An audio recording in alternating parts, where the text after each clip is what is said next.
like to welcome my listeners to the TRUTHSAYER Report, hosted by Jeffrey Hawkins. The global mission of the podcast, the TRUTHSAYER Report, is to explore and examine historical events and how they shape current events and, most importantly, our lives. I will discuss a wide range of topics over the course of the series. I welcome your comments and your suggestions for future topics and areas of interest. Follow us at the following platforms. Email us at truthsayernews@gmail.com. Facebook, like our page, The TRUTHSAYER Report. Twitter, at TRUTHSAYER News. Episode 3, Life's Hard and Not Fair, the story of Haiti. History has reminded us that Haiti is the poorest country in the Western Hemisphere. Let's examine its story. The island's original name is Haiti, and its residents were the Taino Indians, later referred to as the natives and or the indigenous people. The true story begins when Christopher Columbus first voyaged in 1492, attempting to find a shorter route to India and China. He discovers and lands on the eastern part of the island and immediately claims it for Spain. The Kingdom of Spain names the territory La Espanola, the Spanish island, and views the island as a potential treasure. They envision sugar and coffee plantations as a means of great profit. Now, all they need is a labor force. The Taino queen refuses slavery and chooses to fight. The Spanish hanged the queen as a means to force the tribe into slavery. However, Spain is never able to realize its great profit. Soon, the French claim the western part of the island and name it Saint-Domingue. Quickly, the French import African slaves to build and work their sugarcane, their coffee, and their cotton plantations. For over the next 100 years, Saint-Domingue established itself as the highest revenue generating colony of France and the world. During this period, it supplies 60% of France's and England's sugar, as well as 40% of their coffee. Saint-Domingue consists of 3 groups of people: the French, the African slaves, and a new classification of human beings, the free people of color, aka the Mulattos. Interestingly, in both languages, Portuguese and Spanish, mulatto means mixture of African and European or black and white. Certainly, no one then would be aware this union or term would become an issue which has affected every country in the Western Hemisphere. More importantly, it is still an issue today. The free people of color, the mulattoes, enjoy freedoms and privileges such as land and property ownership, as well as freedom of movement. In 1802, the strongest of all the revolts began, led by Jean-Jacques Delaunay. With decisive victories all around Saint-Domingue, the French leader Napoleon Bonaparte is in need of money to support additional troops. In 1803, he offers and consummates the Louisiana Purchase with the United States of America. The United States of America pays $15 million, and the territory doubles the size of the country.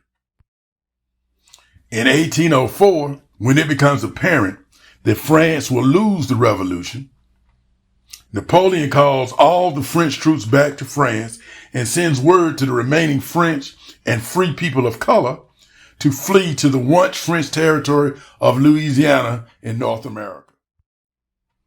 The African slaves win the revolution and rename the island to its original name of Haiti. They create a new festival called Mardi Gras to celebrate their victory and independence. Interestingly, Haiti becomes the second nation in the Western Hemisphere to win its independence from its European colonizers.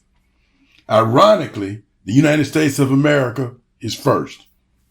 Moreover, they take over the entire island by defeating the remaining Spaniards. They refer to themselves as Haitian Creoles. Now, they seek to form a government and build a military. Of course, they need money. So, they send word to the United States President, Thomas Jefferson, of their independence and their wish to establish trade. They offer items such as sugar, coffee, and cotton.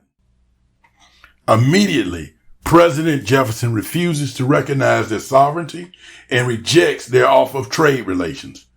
France and the United States are allies, but the main reason for Jefferson's refusal is that he fears if the African slaves in the United States of America hear of the African slaves' triumph in Haiti, the result could be an organized revolt in America. At this point in American history is where the free people of color, the Mulattos, who had fled to the United States, began to distance themselves from their Haitian origins. They dropped the title of Haitian and amplified the term Creole. They simply fear slavery. Next, the struggle begins for Haiti. France, the United States, Spain, and England all refuse to trade with Haiti.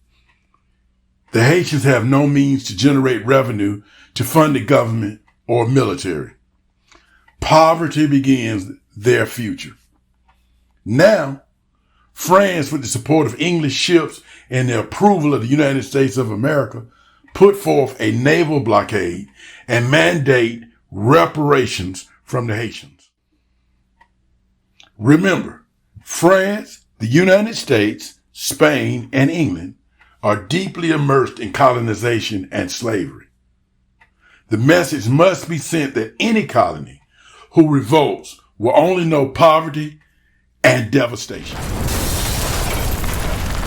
France has lost the highest revenue generating colony in all the world, as well as the loss of 60,000 citizens.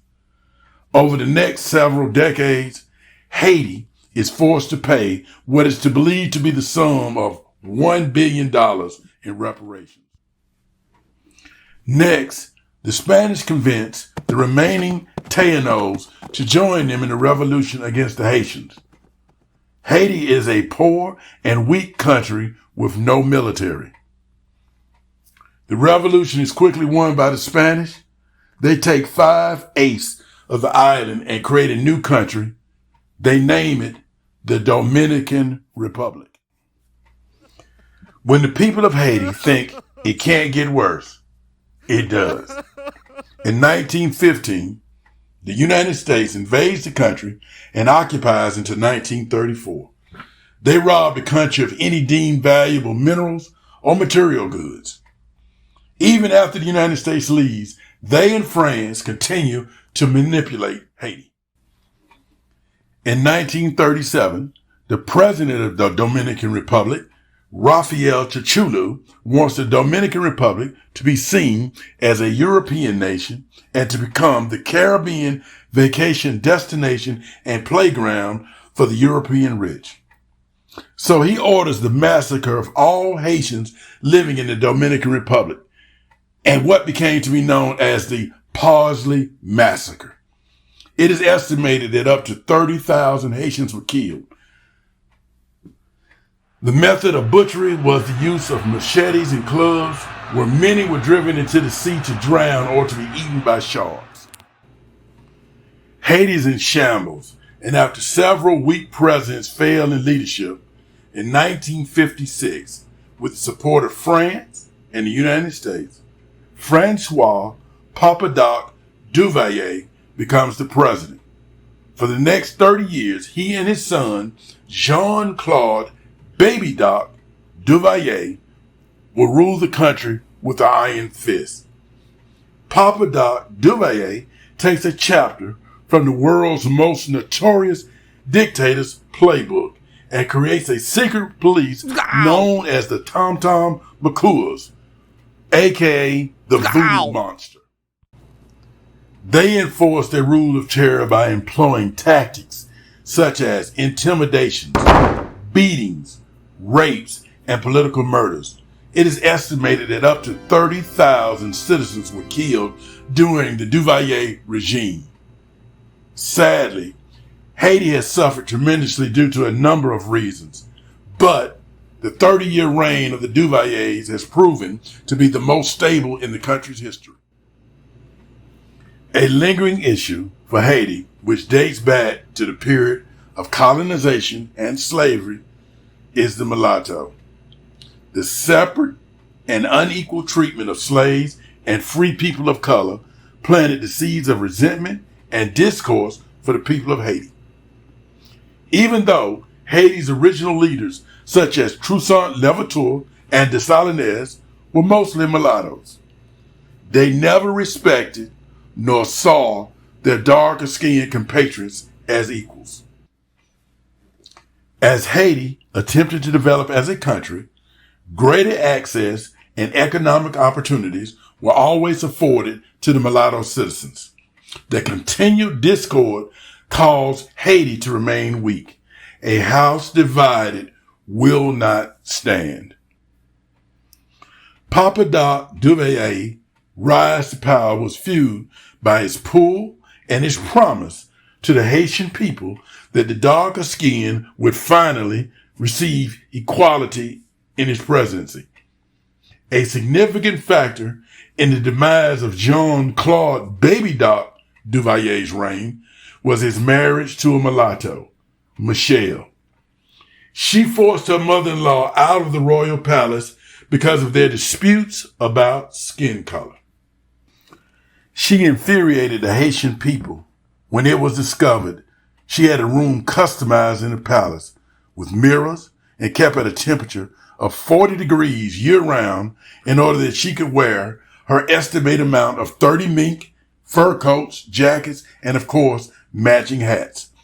The Duvaliers were forced out and exiled.